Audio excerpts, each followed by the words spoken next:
నిర్ణయం పార్టీకి నిలబడాలన్నారు. మనం నిలబడ్డాం. పార్టీకి ఎప్పుడు కూడా వ్యతిరేకంగా కానీ పార్టీ బలోపేతానికి పనిచేసామని చెప్తే వేరే.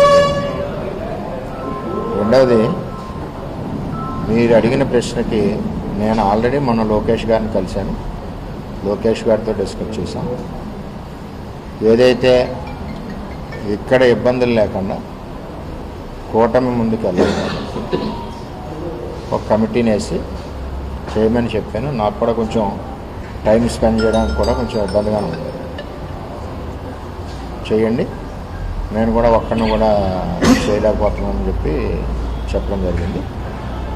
దాని ప్రకారమే ఈరోజు ఆ ప్రకటన వచ్చింది. పార్టీ నాతో సంప్రదించిన తర్వాతే లోకేష్ గారు ఆ ప్రకటన వచ్చే ముందు కూడా నాకు పల్లా శ్రీని గారు, నారాయణ గారు ఫోన్ చేసి చెప్పారు.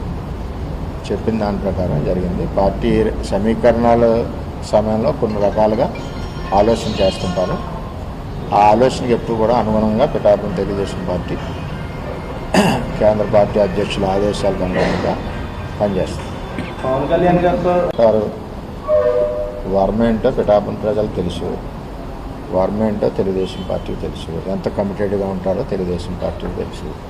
మిగిలిన విషయాలు నాకు అనవసరం. ఎందుకంటే పార్టీ నాతో సంప్రదించింది. మొన్న నేను లోకేష్ గారి దగ్గర కూడా వెళ్ళాను. ప్రెస్కి ఫోటో కూడా వచ్చింది. నేను మా అబ్బాయి అందరం కూడా వెళ్ళాం. ఫోటో కూడా ప్రెస్కి వచ్చింది. అది నవీన్ గారిని కానీ లేదంటే పార్టీలో ఉన్న తెలుగుదేశం పార్టీ వాళ్ళని వేస్తారు కదా, బయట వాళ్ళు లేరు కదా. ఎవరినన్నా వేయచ్చు, తప్పు ఏమీ లేదు ఇందులో. నేను ఆల్రెడీ మాట్లాడొచ్చాను. నేను మాట్లాడిన దానికి అనుగుణంగానే కార్యక్రమం జరుగుతుందని కూడా నేను తెలియజేస్తాను. గతంలో మీకు సీట్ లేకపోతేనే చాలా మంది కార్యకర్తలు సీటు రాకపోవడం అన్నది కూటమిలో ఎవరికొవరికి నష్టం జరుగుతుంది. 20-30 సీట్లలో నష్టం ఎక్కడ జరిగినా అక్కడ ఉన్నవాడు పార్టీకి సపోర్ట్ చేయాలి, భరాయించాలి, పార్టీకి సపోర్ట్ చేసుకుని వెళ్ళాలి. ఎందుకంటే కూటమి జగన్మోహన్ రెడ్డి రాకూడదని ఆలోచనతో పనిచేసినప్పుడు కూటమి గెలుపు కోసం ఎవరొకరు త్యాగం చేయాలి, తప్పదు. ఓకే,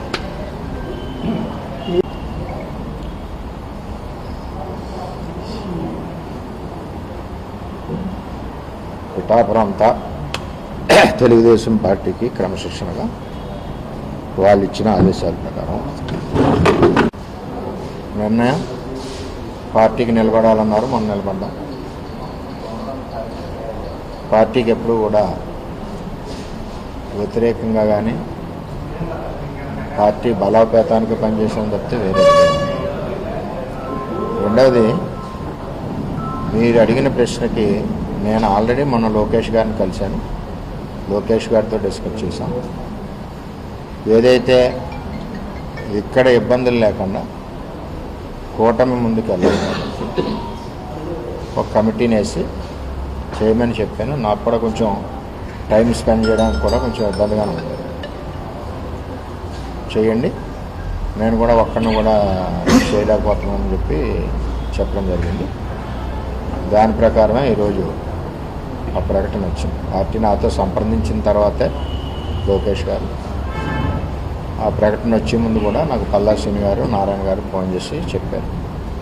చెప్పిన దాని ప్రకారం జరిగింది. పార్టీ సమీకరణాల సమయంలో కొన్ని రకాలుగా ఆలోచన చేస్తుంటారు. ఆ ఆలోచనకి ఎప్పుడు కూడా అనుగుణంగా పిఠాపురం తెలుగుదేశం పార్టీ కేంద్ర పార్టీ అధ్యక్షుల ఆదేశాలకు అనుగుణంగా పనిచేస్తుంది. పవన్ కళ్యాణ్ గారు వర్మ ఏంటో పిఠాపురం ప్రజలు తెలుసు, వర్మ ఏంటో తెలుగుదేశం పార్టీకి తెలుసు, ఎంత కమిటెడ్గా ఉంటారో తెలుగుదేశం పార్టీకి తెలుసు. మిగిలిన విషయాలు నాకు అనవసరం. ఎందుకంటే పార్టీ నాతో సంప్రదించింది. మొన్న నేను లోకేష్ గారి దగ్గర కూడా వెళ్ళాను. ప్రెస్కి ఫోటో కూడా వచ్చింది. నేను మా అబ్బాయి అందరం కూడా వెళ్ళాం. ఫోటో కూడా ప్రెస్కి వచ్చింది. అది నవీన్ గారిని కానీ లేదంటే పార్టీలో ఉన్న తెలుగుదేశం పార్టీ వాళ్ళని వేస్తారు కదా, బయట వాళ్ళు లేరు కదా. ఎవరినన్నా వేయచ్చు, తప్పు ఏమీ లేదు ఇందులో. నేను ఆల్రెడీ మాట్లాడొచ్చాను. నేను మాట్లాడిన దానికి అనుగుణంగానే కార్యక్రమం జరుగుతుందని కూడా నేను తెలియజేస్తాను. గతంలో మీకు సీట్ లేకపోతేనే చాలా మంది కార్యకర్తలు సీటు రాకపోవడం అన్నది కూటమిలో ఎవరికొవరికి నష్టం జరుగుతుంది. 20-30 సీట్లలో నష్టం ఎక్కడ జరిగినా అక్కడ ఉన్నవాడు పార్టీకి సపోర్ట్ చేయాలి, భరాయించాలి, పార్టీకి సపోర్ట్ చేసుకుని వెళ్ళాలి. ఎందుకంటే కూటమి జగన్మోహన్ రెడ్డి రాకూడదని ఆలోచనతో పనిచేసినప్పుడు కూటమి గెలుపు కోసం ఎవరొకరు త్యాగం చేయాలి, తప్పదు అది. ఓకే.